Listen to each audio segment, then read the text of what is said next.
Cette année remarque le 60e anniversaire de l'établissement des relations diplomatiques entre la Chine et la France et vous avez collaboré à plusieurs reprises avec des chanteurs chinois.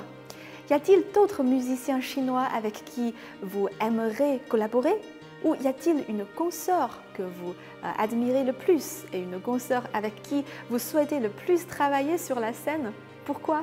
Et quel genre de percée souhaitez-vous à présent réaliser sur la scène de ce programme? Shang Wenqi, je l'aime infiniment et puis elle est tellement... elle m'a vraiment ouvert les bras en fait dès le début. Quand on s'est tous rencontrés dans le studio, je suis arrivée et elle m'a tout de suite prise sous son aile en me disant « mais tu es là !» Et je l'ai tout de suite reconnue parce qu'on s'est rencontrés à Paris il y a 7 ans, quelque chose comme ça. On avait déjà collaboré ensemble mais de façon très brève. Et là, quand on s'est vu dans le studio, je me sentais pas de toute façon trop déboussolée, mais le fait de connaître quand même quelqu'un, même un tout petit peu, ça m'a énormément rassurée. C'est une compétition, mais on sent jamais que c'est une compétition, et encore moins avec elle. Elle est vraiment ouverte aux autres, a toujours aidé les autres. Et par exemple, c'est elle qui a proposé que je chante l'opéra hué. Donc c'est une façon de me mettre en avant. Elle pourrait se dire, bah non, j'ai pas envie de la mettre en avant, c'est une compétition. Et non, en fait, elle a cette générosité-là de se dire que c'est un échange culturel, qu'elle va m'apprendre quelque chose de chinois à moi, la française qui débarque ici. Bon, même si ça fait des années que je viens ici, j'avais jamais chanté l'opéra hué. Et elle a cette ouverture d'esprit et cette générosité-là de me montrer sa culture et son pays. Et beaucoup de sisters sont comme ça, et je trouve ça très touchant. Donc vraiment, Shang Wenqi, elle a une générosité hors norme. Pendant l'enregistrement en direct, j'ai vu que vos chinois s'est amélioré très rapidement et que vous pouvez chanter très bien des chansons chinoises. Et le public vous apprécie vraiment beaucoup.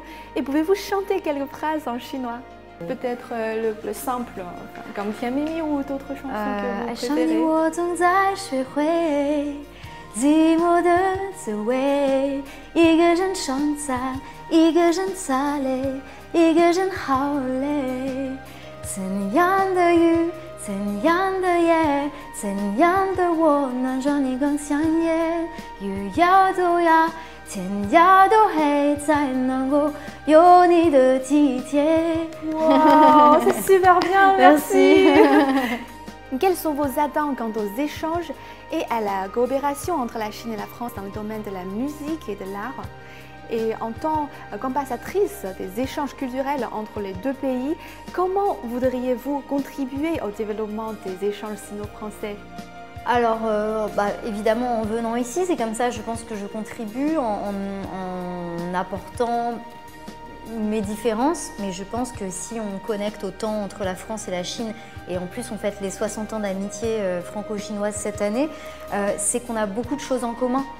À la base, on pouvait se dire qu'on n'avait rien à voir, on vit à l'autre bout de la terre, il y a beaucoup de choses qui nous différencient, et finalement il y a énormément de choses aussi qui nous attirent, l'art pour l'histoire, la musique, l'art culinaire, je pense les choses raffinées.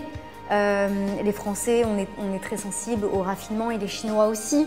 Il y a énormément de choses en commun. Je pense que la sensibilité, c'est peut-être ce qu'il y a de plus commun et je m'en suis rendu compte en plus.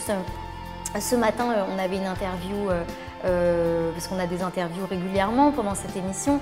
Et en fait, je répondais à une question et le PD qui s'occupe de m'interviewer, il a directement été touché par ce que je racontais alors que, en fait, je pense qu'il y a une sensibilité inexplicable qui est en fait l'humanité, quoi. On a quelque chose de très commun entre la France et la Chine dans la sensibilité. Et je pense que c'est pour ça qu'on connecte autant. Et voilà, et en venant ici, moi j'apprends à connaître des choses plus concrètes de la culture chinoise, à connecter avec la femme d'aujourd'hui aussi, la femme moderne qui a tellement changé et évolué, aussi bien en France qu'en Chine. Et je pense qu'on est tous en constante évolution et c'est très intéressant de partager tout ça. Et j'ai vu que votre histoire avec la Chine, c'est aussi depuis longtemps. Oui, mon histoire avec la Chine, elle existe depuis toujours parce que c'est mes parents qui me l'ont inculquée.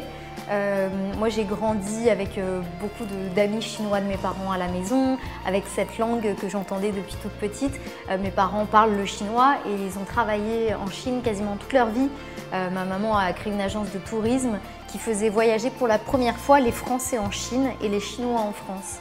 Et donc je viens ici depuis que j'ai 10 ans. Et voilà, donc je me suis jamais sentie déboussolée en arrivant en Chine. Alors que bon, ça fait depuis quelques années qu'il y a un petit peu d'écriture en anglais et de traduction, mais sinon globalement tout est en chinois. Mais j'ai jamais paniqué en me disant où suis-je, je ne sais pas comment faire. Je me sens assez relaxée quand j'arrive en Chine.